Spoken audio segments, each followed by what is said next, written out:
Good day, everyone. I welcome you to another lovely episode of Life and Layers with Mr. Tosin. Like I always say, it is a beautiful day. Let nobody talk you down. Go out there and be the best you can.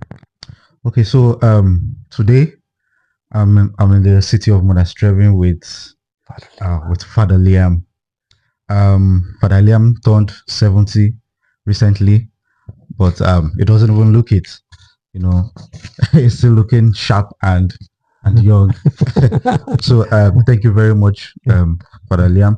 Is the father in charge of Saint Peter's and Paul Parish in Monastrevin. All right, sir, it's nice to have you, Father Liam. Thank you very much for being on the show. So, sir, tell us, how do you feel at 70? To be honest with you, I feel good. And people tell me that I don't look 70, but I had a fantastic birthday and the parishioners were very kind to me. And it was a lovely kind of, they had a little cup of tea for me after the mass. So it was a lovely celebration. So it's still going on, Tossin, so I'm trying to... Oh, that's grand. Okay, sir, Father, could you just quickly tell us, how did you come about going into ministry? Was it something you've always had a passion for from when you were young, or was it just situation that led you to full-time ministry?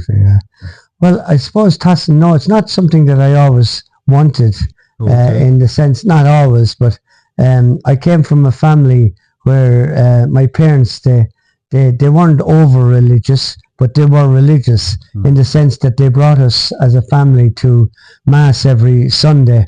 But they weren't actually, we weren't a family that said the rosary at night or anything like that. My father worked as a reclamation contractor with bulldozers, excavators, and my mother, she ran a small shop. So we were always busy at home. But I suppose initially I would have liked to have been, I thought I would like to have been a psychiatric nurse. Wow. Yeah. Or a teacher. Because I thought with the psychiatric nurse that, you could help people maybe who suffered from mental illness in some way. And I always liked the idea of teacher because I like children and especially the small children.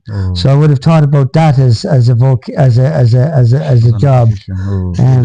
That's lovely. So then what happened was that I suppose people came to our school and they start talking about, maybe priests that came or sisters or whatever, and they start talking about ministry, and some of them went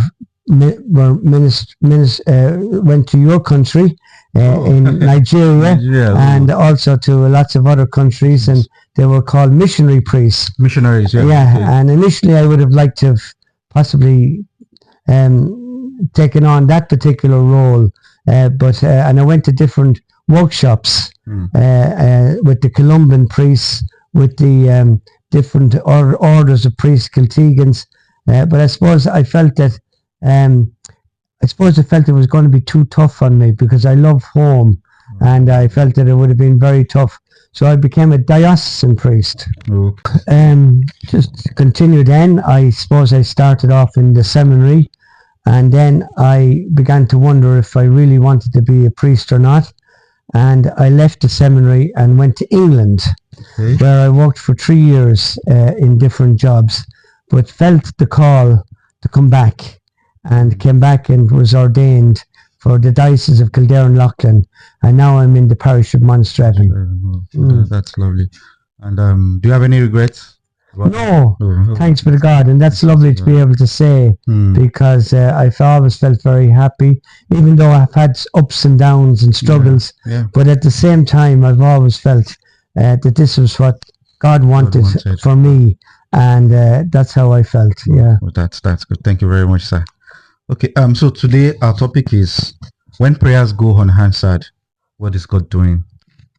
Tossin, why do you give me such a hard topic? No, it's not hard. But so the thing is, truthfully, many people have these complaints, like, I prayed, and God didn't answer me. My mom was sick before she died. I prayed, I fasted, and yes, she died. So it's something that make a couple of people lose faith. That's true. You understand? Yeah. And you, somebody with experience, over the years, I'm sure that you would have seen a lot.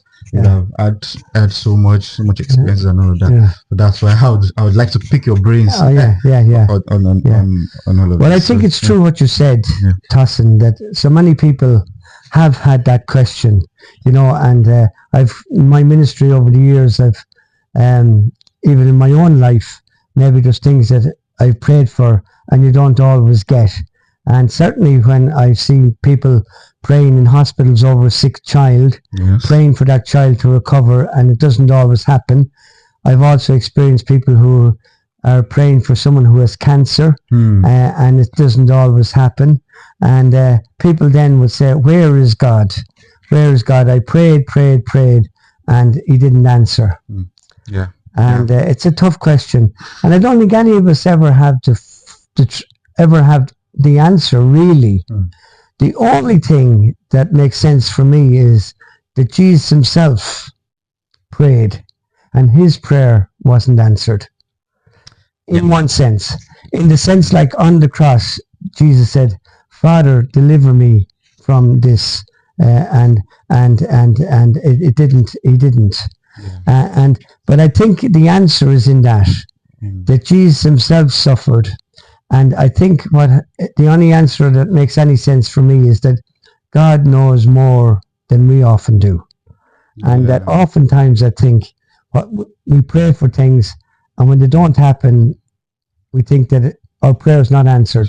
But I do feel that prayer doesn't go unanswered. And maybe not the way that we want at the time, but in different ways in the future or something else. And we may not see the full picture, because the full picture is something that we don't often see, and only God knows the full picture. Yeah, that's correct. And that leads to my next question, because truthfully, like when somebody's evangelizing, when people are preaching and they're trying to lead people to Christ, some people have this impression that the moment they're born again, they get into Christ, all of their prayers will be answered. Then they don't have any problems anymore. Like it's just going to be a smooth ride after all. But that leads to the next question, which is that, does God ignore some prayers? That's the first one. And secondly, is it possible that God has even answered the prayer and we don't recognize it? Say again. The first one is, does God ignore some prayers? Ignore some prayers, yeah. And secondly, is it possible that God has even answered and we don't even know it, we don't recognize it? True. Yeah, I don't think that I think God always listens. Okay. That's my image of God. That my image of God is God as a listener, and that he does. And I'll give you the example of last Sunday's gospel. Okay. Which was the story of the raising of Lazarus from the dead. And in last Sunday's gospel, we hear how Martha, Mary, and Lazarus were best friends of Jesus. Yes. Right? Yes. And when Lazarus got sick, his two sisters, Martha and Mary, sent word to Jesus to come, because their best friend, Lazarus, was dying. Yes.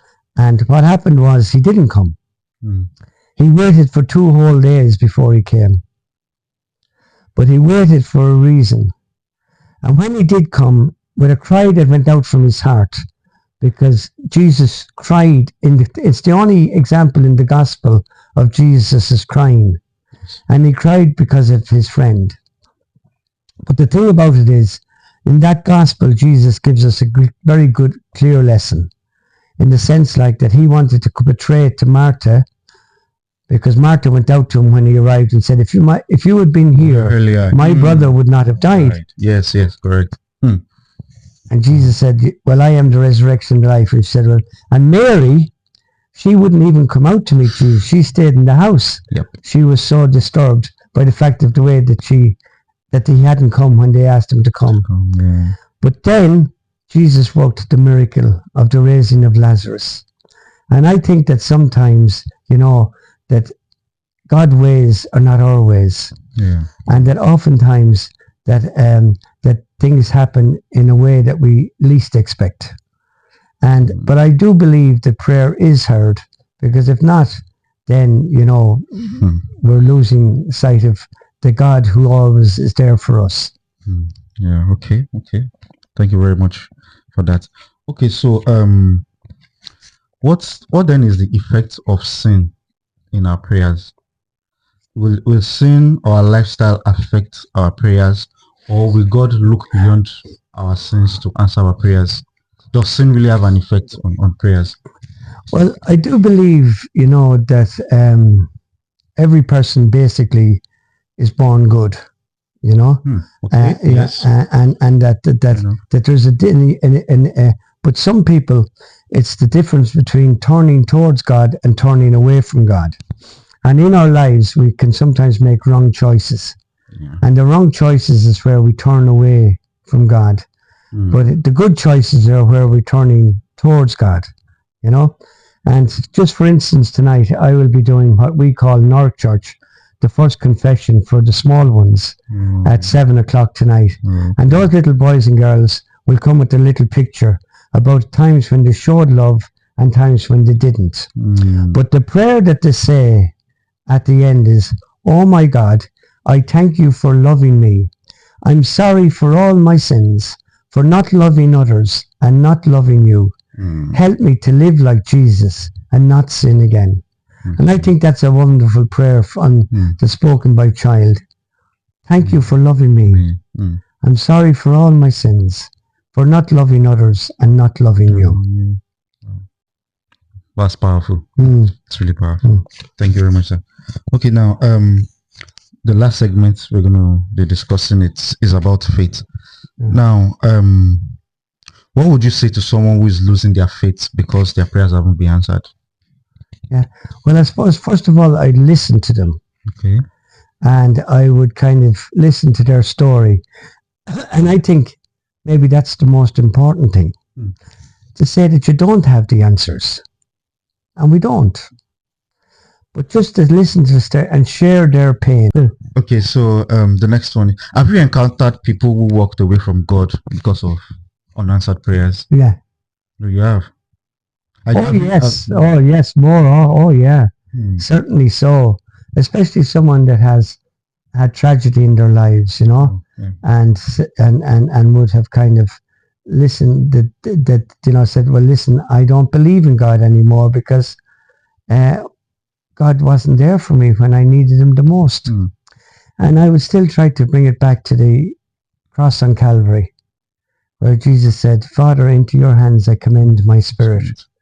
And that sense, that Jesus himself felt abandoned by God. Jesus himself felt abandoned by God. And that sense, of that's the only thing that makes sense for me, especially for those who are suffering the most, Okay.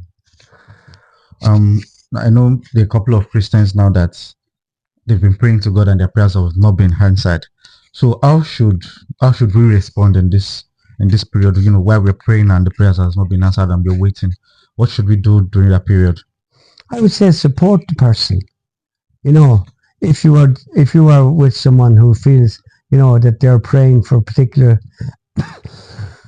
and maybe the way that their prayers are answered is through you, in the sense that you are the person that God sends to help them. There's a lovely story told about a man that was he was caught on top of a skyscraper and the building was on fire, and the guy, he prayed for God to send him help, and God sent him a helicopter. And he refused to take the helicopter, saying, "Oh no," I says, "I'm going to wait on God to rescue me." Wow. And then he sent him, the fire brigade came with big ladders, and he said, no, I was going. And then he said, "God, you said you didn't." And then eventually he was burned, and God said, "Oh, you never answered my prayer." He said, "I sent you a helicopter, I sent you the fire brigade, and you refused to take the help of any of them." So that sense, that oftentimes it's through people and things around us that we are supported and helped. Okay. Does that make any sense to you? Yeah, that does. So people that right now they are waiting, so they are currently waiting on God, so they should seek help They should talk. Yeah, and be supported by their friends community, and especially if they belong to a faith community. Okay. I think that's where faith community comes in. Okay. Yeah, yeah. Okay, so now finally let's just talk about the faith generally. So in the last couple of years, or maybe just like 2 or 3 years ago, they said there's been statistics have shown that there's been an increase in the young people showing interest in church activities unlike before. So what are your thoughts about that? Yeah, I think there's some. How do we sustain? Yeah, I think there is some truth in that, because I find now I go up to our own school, secondary school, for that age group, from their 13 to 8, 17, and I find certainly that there is an interest.